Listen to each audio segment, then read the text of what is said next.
역대상 6장 49절부터 60절 말씀 마음을 집중하시고 우리 함께 읽습니다. 아론과 그의 자손들은 번제단과 향단 위에 분향하며 제사를 드리며 지성소의 모든 일을 하여 하나님의 종 모세의 모든 명령대로 이스라엘을 위하여 속죄하니 아론의 자손들은 이러하니라.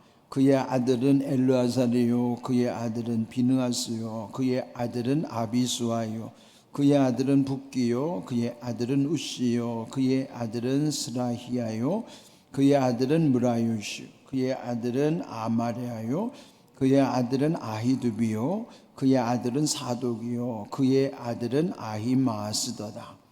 그들이 거주한 곳은 사방 지계 안에 있으니 그들의 마을은 아래와 같으니라. 아론 자손 곧 그핫 종족이 먼저 제비 뽑았으므로 그들에게 유다 땅의 헤브론과 그 사방 초원을 주었고, 그러나 그 성의 밭과 마을은 여분네의 아들 갈렙에게 주었으며 아론 자손에게 도피성을 주었으니 헤브론과 림나와 그 초원과 얏딜과 에스드무아와 그 초원과 힐렌과 그 초원과 드벨과 그 초원과 아산과 그 초원과 베스메스와 그 초원이며 또 베냐민 지파 중에서 게바와 그 초원과 알레멧과 그 초원과 아나돗과 그 초원을 주었으니 그들의 종족이 얻은 성이 모두 13시였더라. 아멘. 역대상 6장은 81절까지 비교적 다른 장들에 비해서 길게 기록된 내용입니다. 또 여기 6장 전체를 보시면은 레위 지파의 그 후손들의 이름이 쭉 기록이 되어 있습니다. 레위는 야곱의 12아들 중에서 셋째. 또 레위라는 이름의 뜻이 연합이라고 그랬어요. 그래서 그 레위 지파는 비록 야곱의 12아들에 속하기는 했지만은 12지파와는 좀 구분되는, 그런데 거기 12지파 이 레위 지파는 특별히 그 땅을 분배받지 못하고 가나안에 들어갔을 때에 12지파 땅 분배를 할 때에는 레위 지파는 일단 제외를 시키는 거예요. 그리고 나머지 지파 12, 그러니까 전체 12지파 플러스 특별한 지파 레위, 그렇게 하면은 전체로 보면 지파가 13지파가 돼요.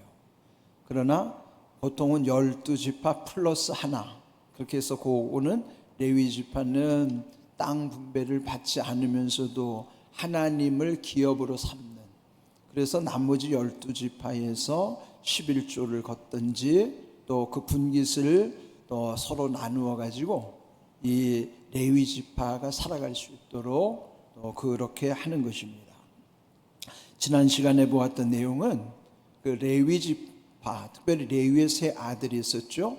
게르손, 또 그핫, 무라리. 그런데 어제 주신 말씀 중에는 다윗 시대에 하나님의 성막에서 찬양을 부르는 그 찬양대를 조직하는 데서도 그 세 인물들이 있었어요. 그런 한 중심에 여기 지난 시간에 말한 대로 헤만이 중심에 있었고, 그 오른쪽에는 아삽, 왼쪽에는 에단. 그렇게 이 세 사람이 하나님께 찬양을 드리는 일에 아주 귀한 역할을 하는 것입니다. 그런데 오늘 말씀에도 보면은 하나님께 번제를 드리는, 제사를 드리는 것도 물론 레위 지파에서 하는 일이지만은 여기 역대상 6장에서는 이 제사에 대한 언급보다도 먼저 찬양에 관한 것을 먼저 중요하게 다루고 있는 것이죠. 물론 이 제사라고 하는 것이 오늘로 말하면 우리들의 예배에 속하는 거예요. 그러면 구약의 제사나 신약의 오늘의 예배나 그 중심에 보면은 하나님께 찬양을 드리는 거예요. 그렇게 찬송과 그 찬양이라고 하는 것이 하나님이 얼마나 귀히 여기시는가, 이사야 43장 21절에도 보면은 이 백성은 내가 나를 위하여 지었나니 나의 찬송을 부르게 하려 함이라. 하나님을 위하여 지은 백성들에게 찬송을 부르게 하시기 위하여 지었다. 그렇다면은 우리가 하나님께 드리는 찬송이 얼마나 중요한 일인가. 찬양, 또 찬송이라고 하는 건 다 똑같은 표현이죠. 이렇게 하나님께 찬양을 드리는 것이 물론 내 입술로 드리는 것도 귀하지만 형식이 아니라 그 중심에서부터 진심으로 하나님께 찬양을 드리기를 하나님이 기뻐하시는 거예요. 그래서 그 다윗 시대에 찬양을 전담했던 그 세 사람, 그 중심에 있었던 사람 헤만, 이름의 뜻이 진실이라는 말씀했죠. 그 진실함이 우리의 하나님께 예배뿐만 아니라 찬양, 또 우리 삶의 가장 중심이 진실함이에요. 거짓 없음, 있는 그대로를 하나님께 내놓을 수 있는 것. 네, 이런 것, 사실 우리는 사람의 눈치를 많이 살피잖아요. 우리 이제 보면은 저도 목회 중에 신방을 굉장히 중요하게 여기는데, 그래서 저도 아직 우리 교회 성도들의 가정을 다 못 가봤어요. 일명 말하는 대신방, 신방이 뭐 대신방, 소신방이 있는 건 아닌데 모든 신방이 다 중요하죠. 그래도 그 가정을 가서 신방하는 것을 왜 중요하게 여길까요? 그 가정에 가서 신방을 하면은, 저도 이제 새벽마다 기도할 때에 그 집을 가본 거는 가보게 되면은 벌써 기도하는 마음 자세도 달라요. 그 집에 대한 그 상상이 되기 때문에. 근데 아직 안 가본 집이 훨씬 더 많습니다. 근데 요즘은 또 신방하는 걸 또 깊이 하는 거예요. 자기 집안을 개방하는 것이 쉽지 않긴 하겠죠. 근데 뭐 목사가 여러분의 가정을 살피러 가는 것이 무슨 여러분 집에 무슨 그런 걸 뭐 점검하러 가는 거 아니잖아요. 가서 그 가정을 위해서 축복하기 위함인데, 그래서 여러분 신방을 좀 사모하시면 좋겠어요. 아직도 신방 받지 못한 가정들은 이게 굉장히 중요한 거예요. 그런데 이렇게 모든 것을 하나님께 다 오픈할 수 있는 관계라는 것은 물론 사람과는 그렇게 할 수 없어요. 그러나 하나님 앞에는 우리가 가릴 것도 없고 가려지지도 않아요. 그러니 내 모든 것 있는 그대로를 다 내어놓을 수 있다면 그 가릴 것이 없다고 그러는 것이 그게 진실이에요. 그렇게 할 때는 우리가 하나님 앞에 거짓을 함부로 할 수가 없죠. 그래서 잘못됐을 때는 즉시로 돌이킬 수가 있고 회개하게 되고 하나님이 기뻐하시는 일을 온전히 감당할 수 있는 것이죠. 그렇게 하나님이 이런 예배 중심의 찬양, 이런 모든 것에 있어서 중요한 것은 진실, 그를 우리에게 원하신다는 것, 우리 찬양 속에서도 깨닫는 것이죠. 네, 오늘 읽은 말씀 49절을 보면은 아론과 그의 자손들 그렇게 했어요. 그러니까 앞에서 찬양을 전담하는 뿐만 아니라 또 가장 중요한 일은 레위라는 이름의 뜻이 연합이라는 것처럼 그 백성들과 하나님을 연합하게 하시는 일, 또 서로가 연합하게 할 수 있는 일, 이런 일이 이 레위 지파의 사명, 또 오늘날은 주의 종들의 사명이기도 하죠.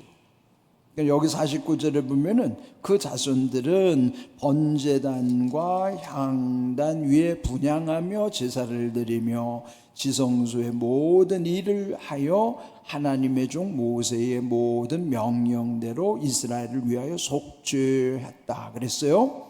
중요한 사명은 모세의 모든 명령, 그는 하나님의 명령이기도 하죠.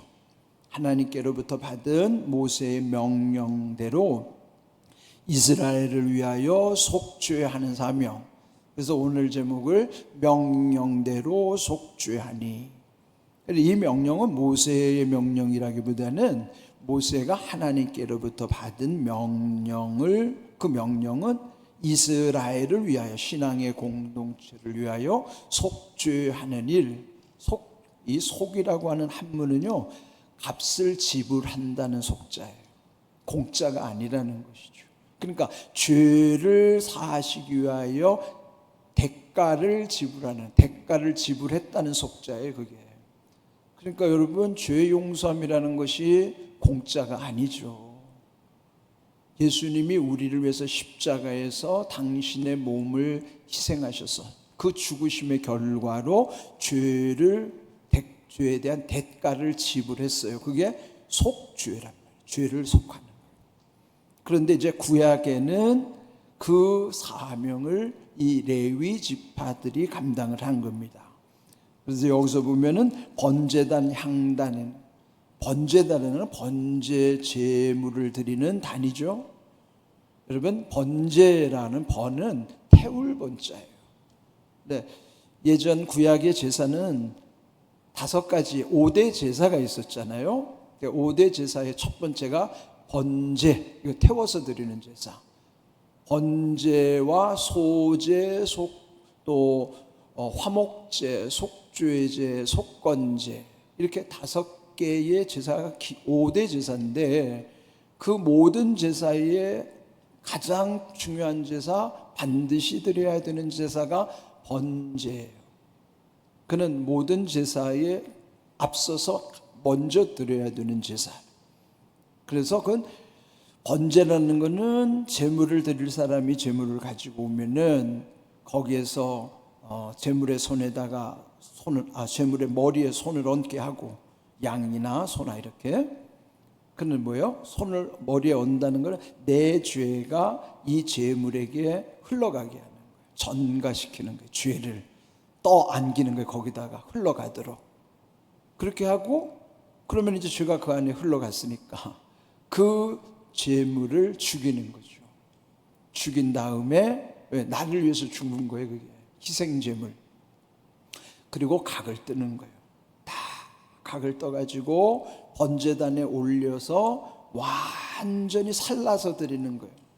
그럼 완전히 불태워서 살라드린다고 하는 것은 하나님께 모든 것을 전적으로 다 드린다는 의미이기도 하죠. 그래서 이 번제단, 또 향단, 향을 피우는 것, 그런 성도들의 기도를 상징하기도 하는 것, 그렇게 이걸 중요하게 여기는 것을 이 레위 지파가 감당하는 것이죠. 그래서 여기 제사를 드리는 데 있어서 번제단과 향단을 중요하게 여기면서 또 지성소의 모든 일 또한 이들이 감당하는 것인데, 지성소라는 뜻은 가장 거룩한 곳이라는 뜻이라고 말씀드렸죠. 성소는 거룩한 곳, 거룩한 곳 중에서도 가장 거룩한 곳, 거기를 지성소, 그렇게 말씀합니다. 그런데 지난번에도 말씀드렸지만은 여러분이 앉아 계신 곳이 성막으로 한다면 성소에 해당하고, 제가 서 있는 곳이 가장 거룩한 곳 지성소예요. 그러면 여기 사이에 이렇게 막이 쳐져 있어요. 휘장, 커튼으로 가려져 있는 것이죠. 그런데 이 안에 지성소, 가장 거룩한 곳은 아무 때나 들어올 수 있는 게 아니에요.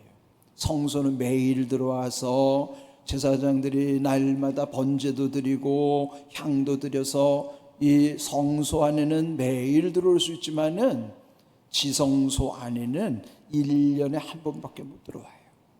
그것도 대제사장이 7월 10일, 그러니까 7월 10일 그날이 대속죄일이에요. 1년 중 가장 중요한 날. 그날을 알려주기 위해서 7월 초하루 날에 나팔을 분단 말이에요. 그는 열흘 후에 대속죄일이라는 것을 준비하라고 나팔을 부는 것이, 그게 나팔절이에요. 7월 1일 나팔절, 7월 10일 대속죄일. 그러면 대속죄일에 대제사장이 여기 이제 지성소로 들어오게 되는 거예요. 그 1년에 단 한 번. 그것도 만일 대제사장이 부정하면요, 그 안에 들어가면 죽습니다.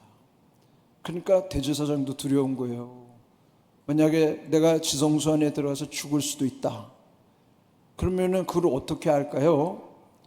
대제사장이 입는 옷에 이렇게 치마처럼 생긴 이 맨 끝단에 보면요, 방울이 쫙 달려 있어요. 그러면 제사장이 움직일 때마다 방울 소리가 들리는 거죠. 만약에 그 안에서 방울소리가 안 들려요. 그럼 어떻게 된 거예요? 그 죽은 거예요. 그러면은 거기에 이미 제사장이 들어갈 때 끈으로 다 여기 연결이 되기 때문에 안에 들어가면은 안 되니까 밖에서 끈이 연결된 걸 잡아당기면은 죽은 제사장을 장사 지낼 수밖에 없어요. 그러니 1년에 한 번 이 지성소 안에 들어오는 것도 백성을 대신해서 백성의 죄를 담당하기 위해서 이 안에 들어오는데 그가 부정하다 그러면 하나님 죽이시는 거예요. 그러니까 얼마나 거룩함 가운데 그가 이 지성소 안으로 들어오겠어요. 그 정도로. 그것도 1년에 단 한 번. 이런 일을 하게 되는데, 그런데 성소와 지성소가 구분이 없어지게 되는 거예요. 그럼 뭐예요? 다 거룩한 것이 되는 거죠. 똑같이 거룩한 것이 되죠. 거룩한 것 중에서도 가장 거룩한 것이 있었는데 여기 휘장이 사라지면 이제는 더 거룩하고 덜 거룩함이 아니라 다 거룩해지는 거예요. 그게 뭐예요? 예수님이 십자가에 달려 죽으실 때에 휘장이 가운데서부터 위에서 아래로 쫙 찢어지면서부터 휘장이 사라진 거예요. 그러면서 성소와 지성소의 구분 없이 모두가 거룩해지는 것이 된 거예요. 그래서 더 이상 여기에 들어와도 죽을 필요가 없죠. 왜? 예수님이 나를 위해서 죽어주셨으니까. 그래서 이제는 더 이상 1년에 한 번이 매년마다 그렇게 번거로운 일 없이 이제는 모두가 예수 그리스도를 믿음으로 단 한 번의 구원의 사건이 우리 가운데서 이루어지게 하신 거예요. 그러니 우리 가운데 이 휘장이 찢어졌다는 것과 성소와 지성소의 구분이 없어졌다는 것도 은혜란 말이에요. 다 거룩해졌다는 것이. 그리고 죽음의 저주는 사라지고. 이런 놀라운 은혜를 우리는 늘 누려야 하는데 영적인 지혜와 지식이 없으니 도대체 은혜가 뭔지도 모르고 그러니 지멋대로 사는 거예요. 사실은 더 두려워해야 하는데 두려움마저도 잊어버리고 사는 어리석음. 그러니까 여러분 말씀의 지혜를 얻어야 돼요. 은혜를 주셨으면 은혜를 귀히 여기고 누릴 줄 알아야 되는데 은혜의 의미를 모르니까 지 잘난 멋으로 살아요. 신앙생활도 지 멋대로 한다고요. 이게 오늘날 우리들의 모습이기도 합니다. 더 주님을 두려워해야 되는 것이라고요.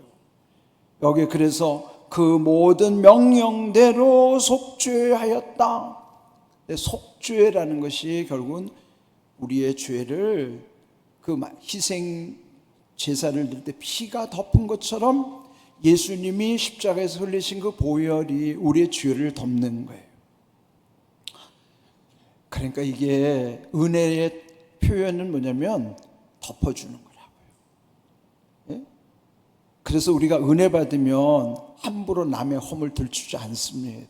왜? 내 안에 허물을 이미 보혈로 덮으셨는데 그럼 나도 은혜 받은 자답게 남의 허물을 덮어주는 자가 돼야지 남의 허물을 자꾸 들춰내는 사람이 되면 안 되잖아요. 주변에 보세요. 남의 허물 들추는 사람들, 그는 은혜를 못 받았든지 은혜를 잃어버렸든지 그런 거예요. 그 조심해야 됩니다. 남의 허물 들추면 안 돼요. 그러면 내가 아직 은혜가 없기 때문인 거죠. 은혜 받은 자는 내가 나를 덮어주셨으니 나도 남의 허물 들추지 않습니다. 남을 비난하지도 않아요. 남을 흠잡지도 않아요. 그거 정말 조심해야 되는 일이에요. 우리는 이미 은혜 받은 자, 그래서 은혜를 베풀 줄 아는 자, 은혜를 누릴 줄 아는 자가 되어야 하는 것입니다. 이렇게 귀한 일을 그 레위의 후손들을 통해서 이루어지게 하셨고, 또 그러므로 이 말씀을 또 가장 강조하는 겁니다. 구약의 이런 제사법과 예수님의 십자가를 잘 은혜를 어떻게 연결시켜 주는 것인가 하는 것이 히브리서예요. 히브리서 9장 우리 함께 읽어보겠습니다. 염소와 송아지의 피로 하지 아니하고 오직 자기의 피로 영원한 속죄를 이루사 단번에 성소에 들어가셨느니라. 그렇죠?